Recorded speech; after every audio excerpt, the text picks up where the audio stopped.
the KMCA, is that the right? Am I? So KMCA actually wanted to blacklist New Jeans.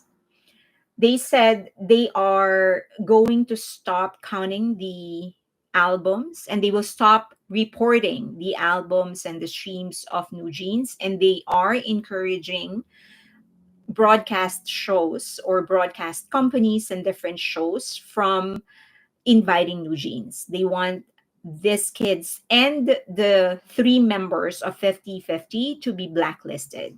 Okay.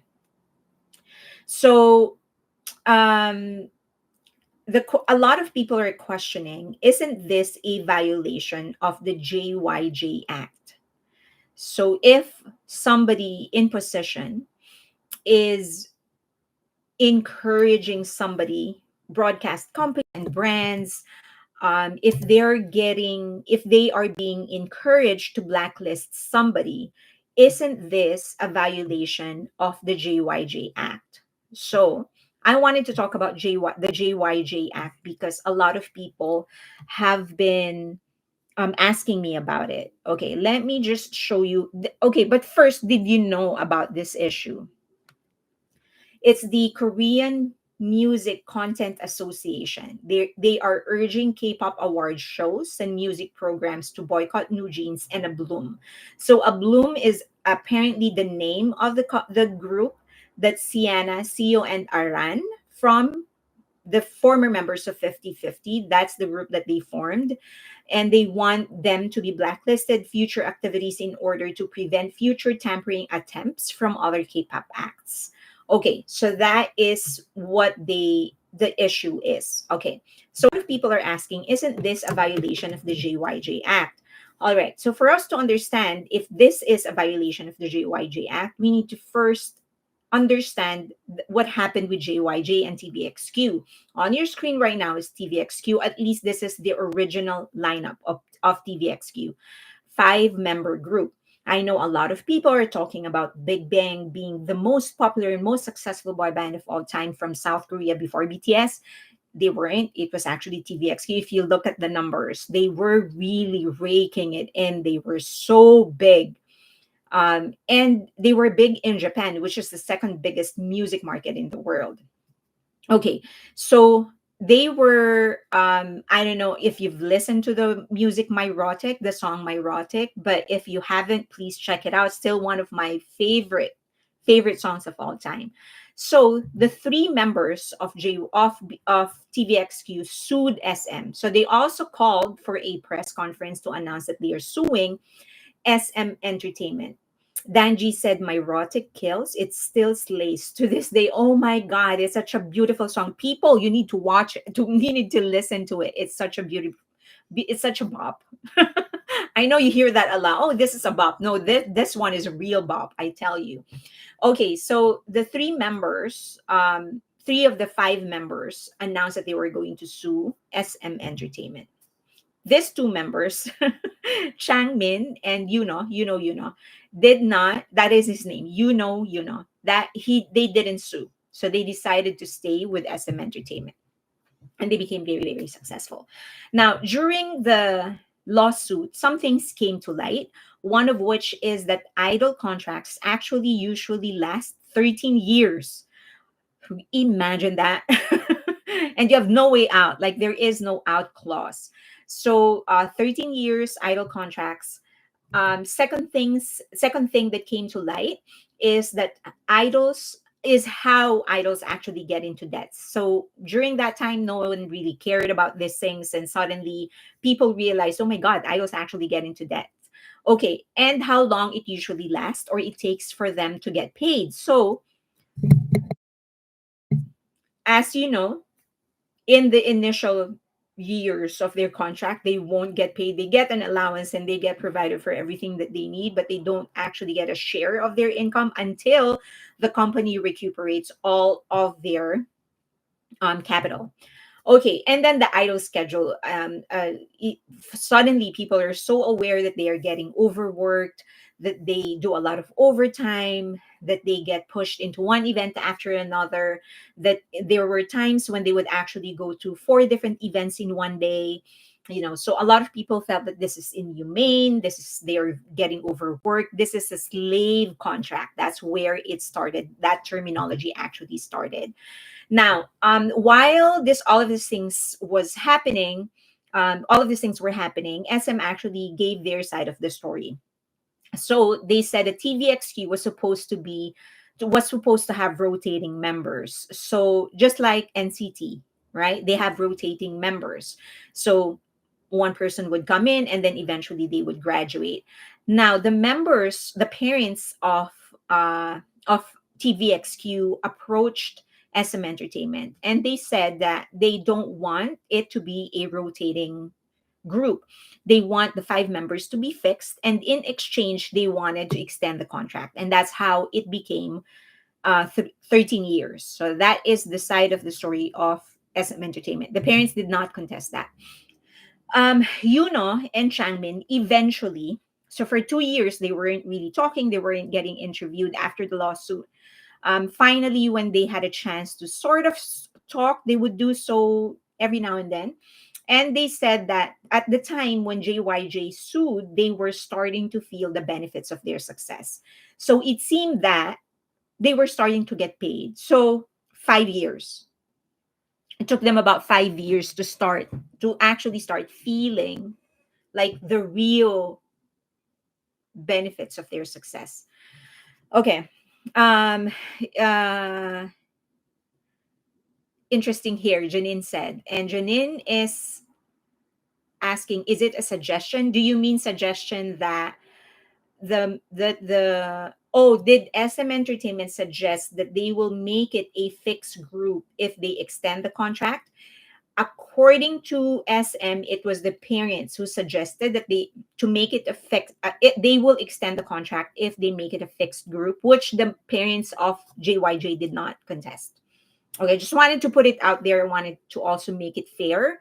Um, I don't want it to seem like I'm bashing SM. I want it to be as fair as possible.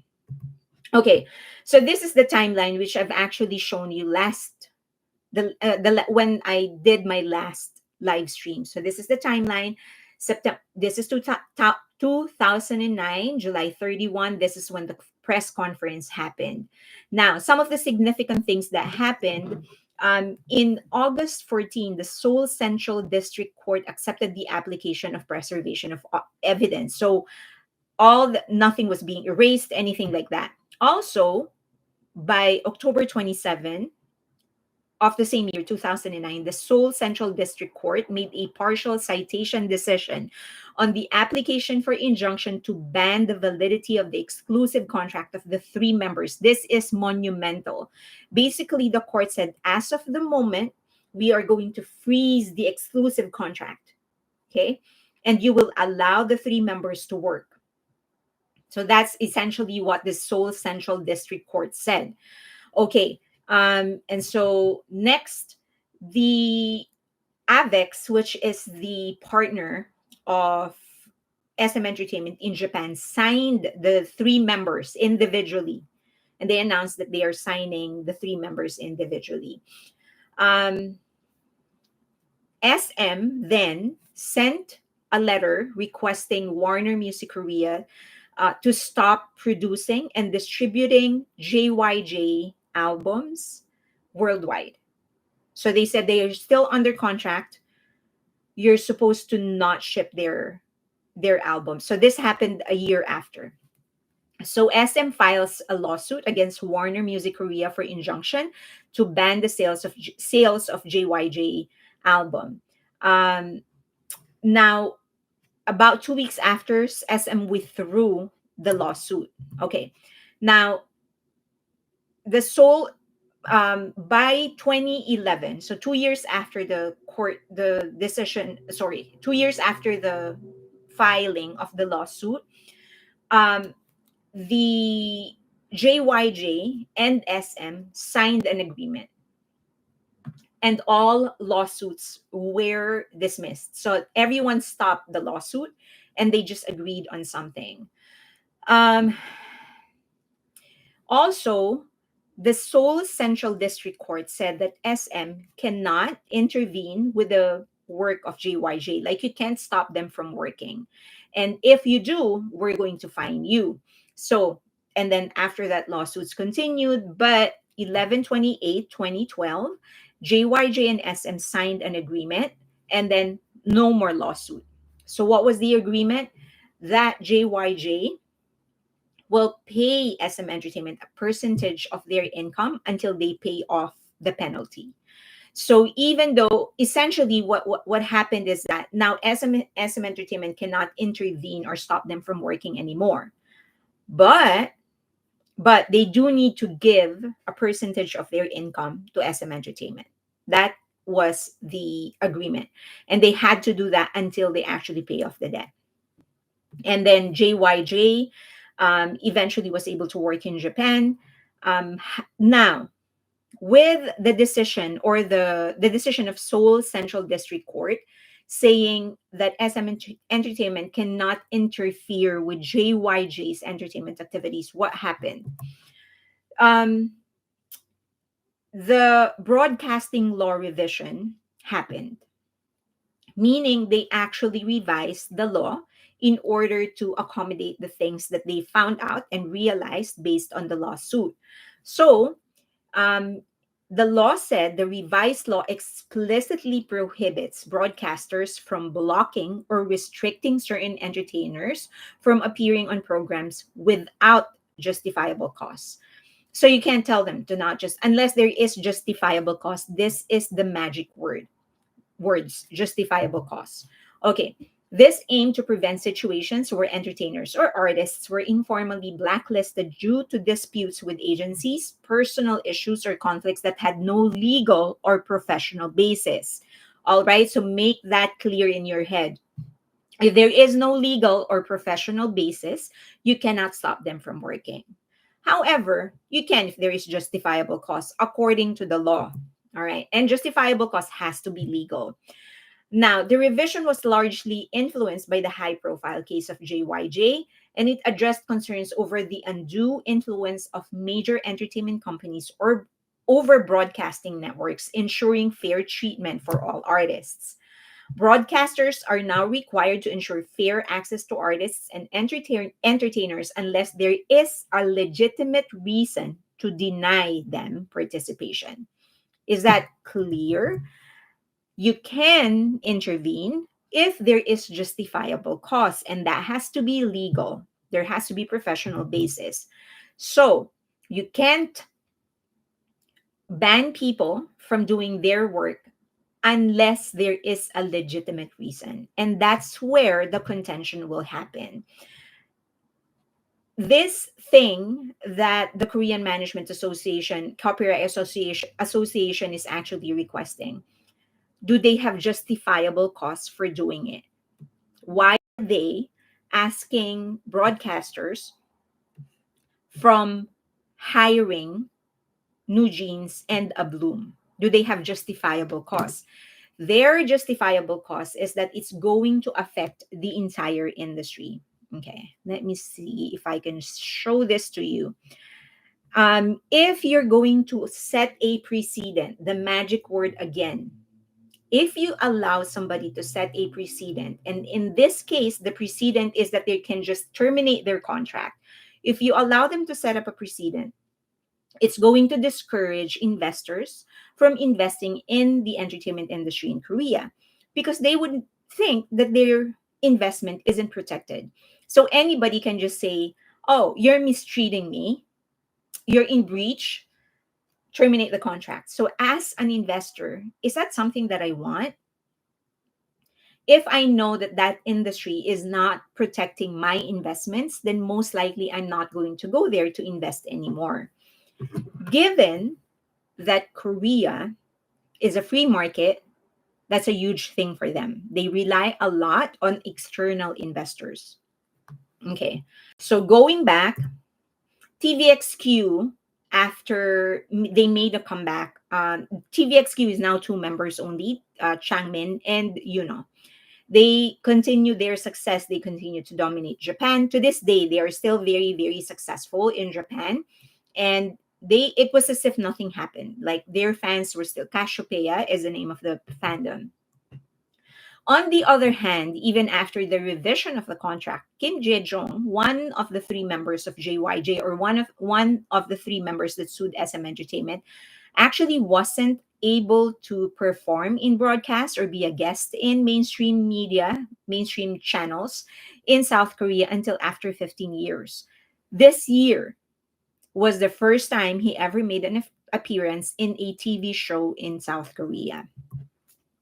And 16 years was what it took for them to be able to come together to perform in Inkigayo. 16 years. And that law was in place. Okay, that's SM Entertainment for you. They weren't supposed to interfere, but Jejong wasn't able to get into any variety show until this year. Imagine that. That law is there. Okay. So the question is the call for a boycott justifiable? All right. Um, and this is just now my personal opinion, and I also would love to hear yours. Okay, for me, it isn't an ideal situation, but it is justifiable. The last thing you want is to set a precedent. Again, that word, you don't want to set a precedent that would put anyone at a disadvantage, not the artist, certainly not the investors. So if you allow anybody to try and just terminate their contract for whatever reason, then my investment isn't going to be protected. So that is not a precedent that I would want to set. Supposedly, what the ideal situation is for these two camps, New Jeans and Adore, to actually reach a compromise. But New Jeans actually refuses to talk with Adore. They listed demands, and many of those demands actually are just simply unreasonable. Um, and no investor will put their money in something that won't protect their money, right? If I am going to invest in a business, I want to make sure that this country is actually protecting the rights of investors and is actually fostering an environment of entrepreneurship. The demands of New Jeans were plainly unreasonable. Number one, let us not forget that all of this started because they insisted on bringing back Mama Roach as a CEO. Everything else in their demand was actually out of place. That is the only thing that they want. They want Mama Roach back as a CEO. And then they just put everything in there to make their case a little thicker. The supposed ignore them incident can neither be considered bullying, nor is it provable. There, just because someone said, "Oh, ignore her," is that bullying for you? Like that? That's like, it happens like 20 times a day to some people. This It's not bullying. It's just somebody saying ignore her. So bullying is if you're being harassed, if you're just the supposed videos that Adore requested to be taken down in the channel of their uncle, it was actually per the request of the brand. It's just that it was the uncle who actually decided to take down many other videos. So to Adore, it was like we asked him to take out one video because the brand actually didn't want to be in the video. He was the one who took down all the other videos. The PR article was a request for correction.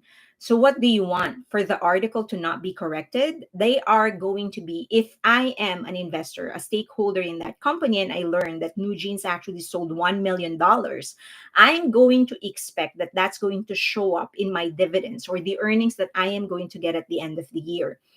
If not, then I'm going to hold you liable for lying and still require you to pay me. So that was necessary for them to be corrected. The internal document was a landscape review. Everybody does it. Number two, again, this is a precedent, right? So this was created by Hybe, not Adore. That document was created by Hybe, by Weavers, not Adore, or even Hybe, given to everybody else.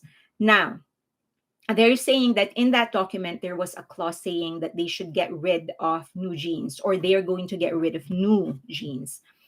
Remember, in the case of Mama Roach, the court decided that Hybe and Adore are two different companies, and that Mama Roach tried to destroy Hybe or loosen the grip of Hybe on Adore, but she didn't damage Adore.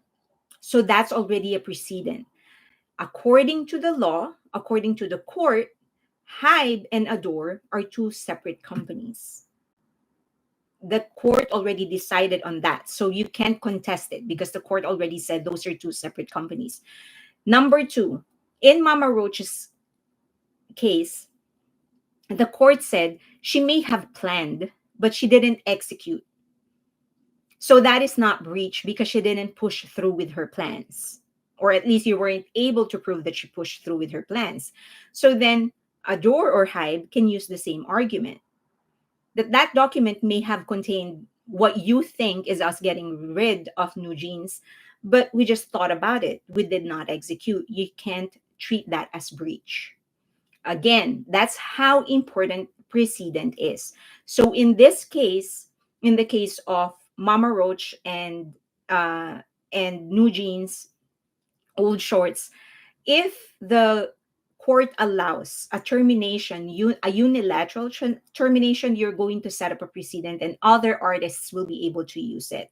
And as an investor, that's not something that I want to happen. I want people to fulfill their end of the bargain. I want them to fulfill their duty according to what is written on the contract. And if people are going to contest that, we're going to go to court. You're not just going to write me a letter signed by everybody else and say that that's it. No more contract. That's not how I want to operate. I want contracts to be honored, and that's very important in a free market. Old shorts were given all the advantages hardly found in other companies: no debt, brand deals, priority in office and working spaces, premium living conditions, and revenue share as early as their first year. That is not mistreatment. If you want to enjoy the benefit of a company's influences and resources, and this is me as an entrepreneur, if I have influences and resources and you want to enjoy it, you're going to have to fulfill your end of the contract. Okay, so do you have questions about this before we get into Vicha?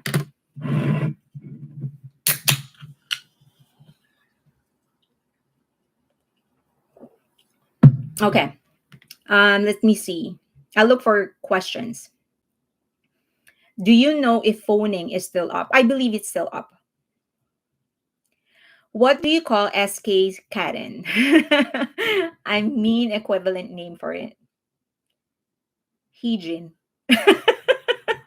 I don't know. um, let's see. Questions. Happy birthday, Tina.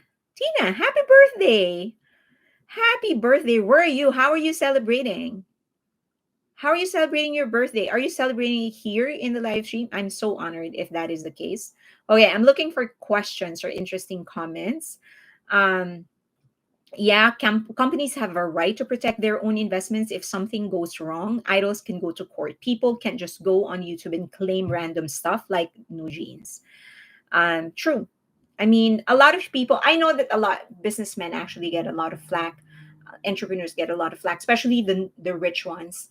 But I guess at the end of the day, if it's a free market, I'm talking about a free market, right? If it's a free market, it is their money, so it is their prerogative to protect them. You can't ask people or demand people to give away their money just because they have a lot of it, right? It's a free market, so you can't do that in a socialist country. You can do that in a communist country. You can do that, but not in a free market. My money is my money. I made it fair and square. You might think it's not fair, but still my money. So you're going to have to protect their money the same way you protect anybody else's money. You don't want, if you're a smaller entrepreneur, you still want protection from your money, even if you have less than the big ones. So this is the case for Hyde. They may have more capital because they are a bigger company, but you shouldn't be treating them any different from a smaller entrepreneur. If New Jeans members accept dollars from Adore, that will hurt their case. Now, okay. So yes, so the Adore actually found out that one of their employees was actually communicating with an advertiser and encouraging the advertiser to make the deal with New Jeans directly. And so Adore is going to sue that employee. That employee was put in administrative leave and then she's getting sued. Um, but I think this is, if I am Adore, I would take this as a good sign that this is happening early, because then I can use that as an example. I know sounds heartless because it's still a human being, right? And I'm sure that person has a family and people that he or she is supporting. Um, but as a business, I want to be able to set a precedent, right? And I want to make it clear that if you tamper with my assets, I'm going to drag you to court. So it's good that it's actually happening, from the point of view of Adore. It's good that it's actually happening in this setting when it's actually an employee and not a bigger company, because then it's going to be easier for them uh, in court, right? Okay. Let's see. Let's look for questions. Cloud and coffee. Plus, we only saw parts of the internal document and some of the contents was years old. It's really just, I've seen the entire document. It was translated for me. And it was really just a landscape review. And just like any other marketer, the author was giving his inputs, like solutions to the problems that he found. Like if you go and do a survey, right, you'll come up with, like, you'll generate some problems or some issues from the market itself. And so your job as a marketer is to provide a solution. So that was what he was doing. He was providing a solution. Many of the things that were published were taken out of context. Like that get rid of new was not, it wasn't him saying that let's get rid of New Jeans. He was simply saying that as a company, you cannot rely on just one brand. That's what he said. And that was what he meant. And that's what he was saying, that we need to continue building up many brands so that there is no one brand that has power over the company. And he said that we already have that. And then we need to continue doing that. There is nothing wrong with that. Okay, Hanny's Korean is horrible, so I can trust that she didn't misunderstand in the first place. I, she made an accusation that she can't prove. So I'm like, I'm not going to put any credence to that. If you can, that's just, I can make any kind of accusation. I can just make any kind of claim, right? And then not be held responsible for proving it. That's not fair. As an army, I can like more than one group, band or artist. I appreciate a lot of art. Asian artists, Stray Kids being one of them. I love Stray Kids. Okay. Could it be that Old Shorts and Mama Roach are delaying any response or move in anticipation for possible government change in the hope that officials close to them will make it harder for Adore or Hype? Um, it's in the court. So the government does not have anything to do with the court. I mean, the legislative department or the executive department cannot influence, should not be able to influence, of course, what is supposed to happen isn't always what's happening. But in an ideal world, they don't have any kind of influence over over the court, the judiciary department. Now, the other thing is that even if they change the law, you can't you can't prorate the law. You can't make that take effect on the past events. So you can only, like, when the law changes now, everything that happened prior to that still happens. So that's going to follow the law, unless in certain cases. But generally, then that law gets implemented on retroactive. Yeah, you can't implement it retroactively. It can only move forward. So that happened already. That's going to follow the old law. Celeste said, I feel like they learn to accuse without proof from Roach. That's her MO. Definitely. So in her shaman and her text messages with the shaman, oh no, sorry, not the shaman, but the vice president, she did say that all you need is for that to hit the headlines. And even if it gets disproven, that's fine. It's already there. So yes, for sure.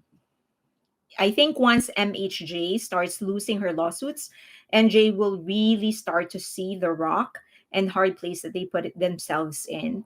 Um, let's remember that there may be one member already that's in that position where that person's like, huh, maybe I'm not doing the right thing here. So let's not forget that. Second is that um, maybe they're going to see that, but I think it's also going to be mostly with Mama Roach showing her true colors to the girls. I don't think she's going to stick it out with them. Um, old shorts is a incidental asset for her. But if she finds something else, she would go that route. She's not going to fight for these girls. And I think that's what's going to hit harder for the girls. Do you think old shorts will compromise with Adore? Probably in the same way JYJ did. They're going to reach an agreement. That could happen. Um, yeah, that could happen. If they reach an agreement, there's going to be most likely a gag order, so neither party can talk about it until like 20 years or something. Okay.